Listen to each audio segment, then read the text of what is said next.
નમસ્તે મિત્રો, ખાખી મિશનમાં આપનું સ્વાગત છે। જો તમારું સપનું ગુજરાત પોલીસમાં જોડાવાનું હોય તો હવે તૈયારીનો સમય એકદમ ઓછો છે। હવે તમારા રિવિઝનનો ટાઈમ આવી ગયો। માની લો હવે 1 મહિનાની આસપાસ જેટલો સમય બચ્યો છે। તો મિત્રો આજે આપણે વાત કરીશું 4 વિષયોની જે તમને સિલેક્શન અપાવશે। આ 4 વિષયો એવા છે કે જે તમને 120+ માર્ક્સ અપાવી શકે અને તમારું સિલેક્શન થઈ શકે। જો તમારે ખાખી પહેરવાનું સપનું હોય તો મિત્રો આ 4 એવા વિષયો જો તમે પરીક્ષાના 1 મહિના પહેલાં સારા એવા તૈયાર કરી લો, જો તમને એક્ઝામ હોલમાં તકલીફ ના પડે। તો મિત્રો પહેલાં આપણે વાત કરીશું એવો સબ્જેક્ટ કે જે સૌથી વધારે સ્કોરિંગ માટે ઉપયોગી બને। તો એ સબ્જેક્ટનું નામ છે રિઝનિંગ।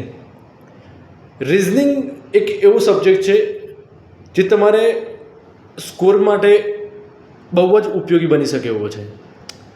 રિઝનિંગમાં એવા ચેપ્ટર જે તમને આસાનીથી માર્ક્સ અપાવી શકે, જેમ કે કોડિંગ, ડીકોડિંગ, લોહીના સંબંધો, કેલેન્ડર, ઘડિયાળ, કોયડાઓ છે અને બેઠક વ્યવસ્થા। આ ચેપ્ટરો તમે એવી રીતે તૈયાર કરો કે જ્યારે તમે એક્ઝામ હોલમાં જ્યારે કોઈ બી તમે રિઝનિંગનો પ્રશ્ન સોલ્વ કરો ત્યારે તમને કોઈ તકલીફ ના પડવી જોઈએ, જેથી તમે આમાં સારા એવા માર્ક્સ લાવી શકો। મિત્રો હવે બીજો સબ્જેક્ટની વાત કરીએ આપણે કે જે લોકો સૌથી વધારે ડરે છે।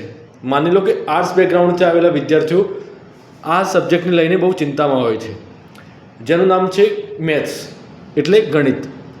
ગણિત એવું સબ્જેક્ટ છે એકવાર આવડ્યા પછી તો તમારું કામ થઈ જાય, પણ જ્યારે ના આવડે ત્યારે આપણને ગોતા ખવડાવે છે। તો મિત્રો આ સબ્જેક્ટમાં તમારે થોડું ધ્યાન આપવું જોઈએ, જેથી તમારે મેથ્સ અને રિઝનિંગના સારા એવા માર્ક્સ થઈ શકે। તો એમાં એવા ચેપ્ટર કરી લો કે જેમ કે સંખ્યા જ્ઞાન છે, સરેરાશ છે, લસાગુસા છે, પછી તમારે નફો ખોટ છે। આવા વિષયો તમે કરી લો જેથી તમારે માર્ક્સ તમને સારા એવા મળી રહે। તો મિત્રો બીજો એવો અગત્ય વિષયની વાત કરું, બંધારણ।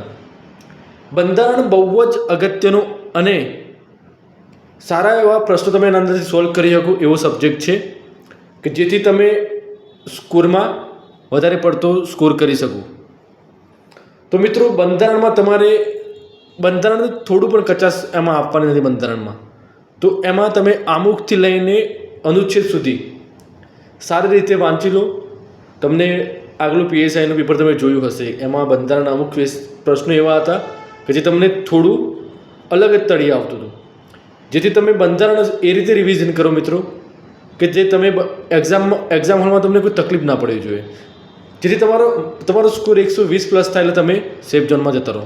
હવે રહ્યો મેન અગત્યનો ચોથો સબ્જેક્ટ એટલે કે કરંટ અફેર। આવનારી પરીક્ષામાં કરંટ અફેરનો ભાર તમને વધુ જોવા મળ્યો છે। તો કરંટ અફેરમાં તમે 6 મહિનાનું કરંટ અફેર કમ્પ્લીટ કરી લો। તમારે એમાં પેપર વાંચવાની કંઈ જ જરૂર નથી, એક સારી એવી મેગઝીન પકડી લો અને તમે એના અંદરથી તમે સારું એવું કરંટ અફેર વાંચી શકો।